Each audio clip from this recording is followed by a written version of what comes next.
What's up, guys and gals? It's time for the latest chapter review for Record of Ragnarok, also known as Shuumatsu no Valkyrie. And how have you guys been enjoying the episode reviews for Season 3? I finally got around to watching them, and we're almost halfway through the season at the time of this recording. Really enjoying them. I like each episode. Once again, I think the anime OST and voice acting, especially the dub, has definitely elevated what was given to us in the manga. So definitely go check those out if you want more Record of Ragnarok content from yours truly. That being said, latest chapter, chapter 114, The Erased Existence. Right out of the gate, it's a very simple chapter. It's a long chapter, but they usually are. But it's a very simple chapter in that we understand where the nameless god, not Velk, but the nameless god, why he took on this persona. Because the village is destroyed, the last three of the primordial gods, is Zangi still alive? But anyways, the supposedly last three, except they keep forgetting Zangi, they destroyed the village, they nuked the whole village. They're just like, yeah, okay, this is what has to happen, this is what we have to do, because they believe they're right, of course. And the fact that they pull this stunt sort of bleeds into the whole, okay, if you have to justify an entire village, murdering an entire village of people, women and children, I'm sorry, there maybe you're not exactly as holier than thou, as right as you think you are about this. You might have taken it a step too far. But it is what it is. So Velk is protected by the amulet sort of idea. They destroy the village, and then they try to destroy him, and they're like, one of Golnir's blasted inventions, once again, we must finish him off. And then they're crumbling away because they used the last of their life force, the last three remaining gods. They used the last of their life force to annihilate the village and every trace of Golnir, so there is still, Velk is out there. He wakes up. The whole village is gone. The primordial gods are gone. He has no idea what's going on. And he's just like, so I've lost everything, and all because of my selfishness. I didn't realize what I was doing. He made, of course, the classic MC mistakes that we always see with these high-strung, go-lucky characters. Like, I can fix it and stuff. There's a reason there's rules. You broke those rules, man, and these are the consequences, right? So, he broke the rules. Now he's by himself. He decides, as this small child, to go out and try to spread the word, like, hey, primordial gods did this, and Golnir's people, and this, and they continued to spread the true history. But of course, the people do not believe him. The gods do not believe him and stuff, right? They just, he's an outcast. They don't know where he's from. This brat's spouting nonsense. They're just like, where's this guy getting off? It's like the local town drunk, just constantly going on about the UFOs and stuff like that. They're like, enough, Chad. We've heard enough about the damn UFOs. Like, don't come into our bar again and spout your nonsense, You're driving away customers, sort of. That's the attitude they're given. So, at first, they're just like, stay away from this guy talking trash. Then, they start just getting pissed, because since nobody will listen to them, they start doing the classic, hey, maybe we'll teach him to shut his mouth and stuff like that. He's getting on our nerves sort of idea. So, nobody's taking him in, nobody's believing him. He's trying his best to spread the word, and he gets to young adulthood. So from the time, let's say he was about 11 years old or whatever like that, and who knows how long they take to age. It could be decades and stuff, or centuries. But he was doing this for many, many years, obviously, until he became an adult. And he's still just the beggar man that people think, oh, is he a god who failed to become a god? Like, is he just an outcast and stuff like that? And he's just mumbling to himself, and he's dirty, and he's tired, and he hasn't eaten, and he's just, the true history must tell you the truth. And then finally, he snaps. He finally snaps. Understandably so why he snapped. And understandably so why he wishes destruction of this world. That, basically they ousted his people. They're right. Like, the people of Golnir and the stuff, the village, did nothing wrong. They were innocent. They were massacred and butchered just for holding the values. I'm getting very much Void Century One Piece vibes here. And now he's the last soul, supposedly, the last remaining survivor of the village, and the people outside of the village, now that the primordial gods are gone, are not his only enemy. They're treating him like filth. They're treating him like trash.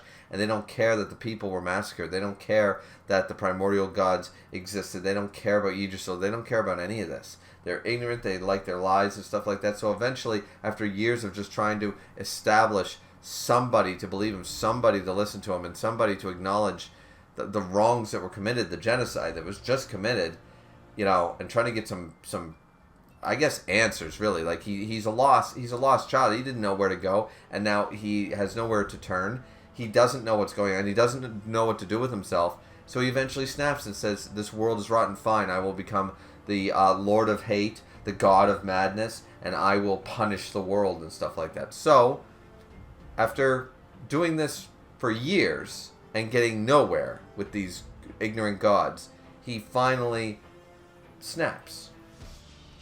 I would argue a somewhat justifiable snap, and he uses the knowledge. He eventually does locate the Book of Golnir. He has the knowledge to go find the Sword Graham, which, by the way, some people have interpreted it as, I saw both on Reddit and I believe on the official wiki as well, and I'm not buying this, is that is actually Odin. Like, the nameless god, Velk, the nameless god, is no longer there. So every time we see Odin on screen, that has been Odin, who's still trapped, but it's almost like like a Wi-Fi body. For Odin, I don't think that's the case. He's certainly influenced by the evil of the sword and Odin's, obviously Odin's power. But in the same way that Satan actually does exist, and it's not Beelzebub's bipolarism, actually does take over his body for a very limited amount of time, but Beelzebub is still his own person 99% of the time. So while Odin has influence similar to Satan does on Beelzebub, I never took this to mean that this has been straight up Odin. Like every time we've seen Odin on screen, no, this has been Odin in Velk's body. Velk's gone, pretty much. It's never been Velk. And I find it very, like this very scene halfway through the chapter, when he becomes that, we can sort of by that history, when he's there going Golnir, and he's over the book and he's Golnir. He entrusted it all to the future. Yes, this world's destruction is inevitable, and he's so thrilled about this. He's so happy. This is Velk's desire and Velk's dream, the nameless god. I'm just going to keep calling him Velk. Velk's, this is his. He's taken Odin's form, and he's influenced by the artifacts. But this is still him. He's still the conscious one, choosing to be the Lord of Madness, choosing to act as Odin in his stead. But this is all Velk's personality. This is all Velk deciding, I want to destroy the world and unlock Yggdrasil and all that stuff. Now, he was probably influenced to unlock Yggdrasil by the power of the sword and stuff like that. He was probably influenced in that regard. But I never took it that he was totally taken over and this has been Odin's personality. As I said, Velk's been dormant. It's a Yugi thing, you know what I mean? Like Yami takes over and Yami's been the one in control the whole time. I never took it that way. Is that canon? Nothing in the manga told me that that's what happened. That this has been basically Odin resurrected, like Yggdrasil Odin is there chilling in Yggdrasil, in Tartarus, in the sphere. And he's like, no, I'm seeing through the, like, maybe he's seeing through the eyes, but he's like controlling the body like a marionette puppet. I never took it to mean that, but apparently that's what is believed, and I'm like, no, he took Odin's form. So what do you guys think, by the way, because that was also brought up, and I'm thinking that no, this is still Velk, he just has Odin's appearance, and he's influenced, by it and stuff. So anyway, we also jump back to the fight here, where they decide to continue, and apparently he's not as shaken by the idea of the people of Golnir or anything like that right now, because he decides to strike, and he has this crazy speech about it. It's obviously an enchantment and stuff like that, and it's said in obviously like Norse, Viking speech. I forget what the language is actually called, but I guess Norse. But it's translated for us saying, like, avoiding the fury of the storms, the waves may guard within thy wrath, O guiding stars for above, and like this whole chant. And you see all of the dark aura sort of focus in on Odin. The 9th cursed hymn. and he used Whirling Shadow Wind Fang, and he thrusts his spear. So he threw Gungir like a javelin straight at Kintoki. Kintoki, he blocks it, but he goes, man, that's fast and heavy. But he manages to strength his way through it and toss the spear aside. So then he goes forth to go against a defenseless fake Odin, a Velk. And immediately as he goes down to strike, here comes the spear once again. Gungir is coming down and stabs and pierces, basically comes around like a boomerang and stabs Kintoki in the side because he doesn't have, or slashes him against his side because he wasn't able to react in time when he was in the full swing with his axe. And this is where it's remarked that the magic spear Gungir pierced right through him. This magical spear, once thrust, there is nothing it will not pierce. And once thrown, there is no target that it will miss. So he could throw it wherever, and he's like, that's my target, throw it this way, and that thing's going to find true. It's a homing missile, pretty much, and it will not miss. So it's apparently the greatest, most supreme divine weapon from Prozida. And this is where the chapter ends, with fake Odin saying, forgive me, brat. It is time for me to bring all of history to its end. Here comes the end of the world. Dun, dun, dun. And that's the end of the chapter. Now, as I already said, I don't believe that's why I keep calling him fake Odin. If I'm wrong about this, I'm going to go back and check the chapter where he pulls out the sword Graham and stuff like that. Once again, he's influenced. He's influenced by the sword.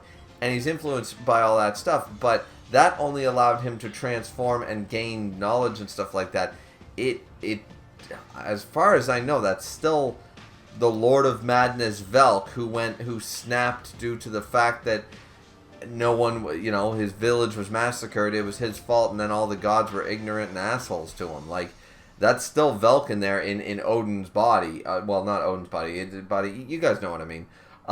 So, am I crazy for that one? I'm going to go back and check, but I don't believe anything in the manga told me that was literally like Odin's soul and spirit is left Yggdrasil. His true body is locked in Yggdrasil, but it's basically just there, a mummy, and this has been Odin in Velk's as a host body, but it's been Odin in spirit, mind, and personality, and the whole time.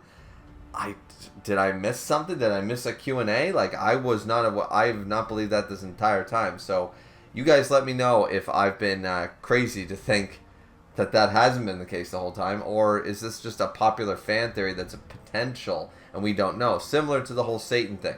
For a long time, was Satan an actual god or not? And we didn't get that information for many, many chapters after the Beelzebub reveal. And it made Beelzebub as a character look a lot worse, that he just had he had schizophrenia, pretty much. He had schizophrenia, and he would just snap. He split personality.